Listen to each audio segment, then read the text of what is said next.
Hi, I'm Laura, the Outdoor Kids OT. And I'm Ray, the outdoor kid.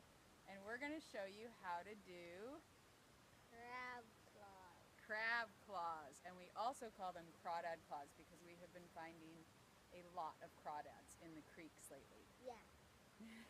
So, Ray's going to show you how to hold a pencil or other things like a crab.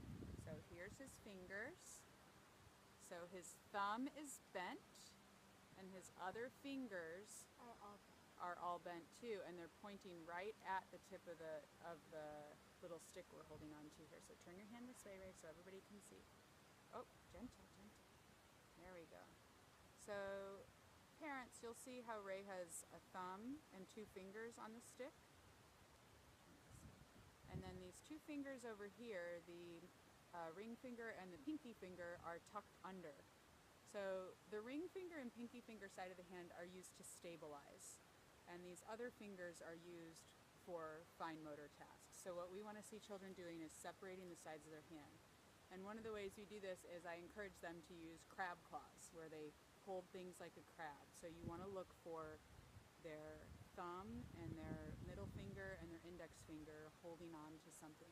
So this is really important for kids when they learn how to hold a pencil, crayons, markers, any kind of writing tool, and also when they do cutting. Cutting is another thing that you have to separate both sides of the hand. You have to use your scissors with crab claws, right?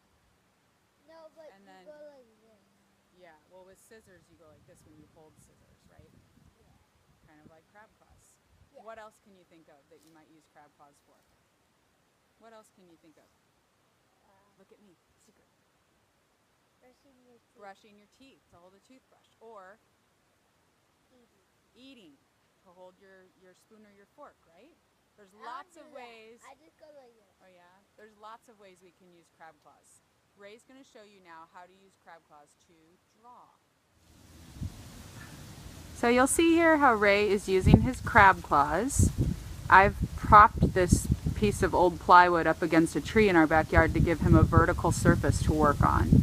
This is another great strategy to encourage kids to use their crab claws because it forces the wrist to bend back and makes it a lot easier to use those pinchers to hold the crayon. Another thing that you'll notice is that he's using very small crayons. I have the crayons broken into pieces that are about 1 to 2 inches long, which also encourages the use of the crab claws. You'll notice him stabilizing with his left hand as he draws with his right hand. That's another thing to check in children to make sure that they're using one hand for function and another hand to stabilize. Okay, bye everybody. Bye.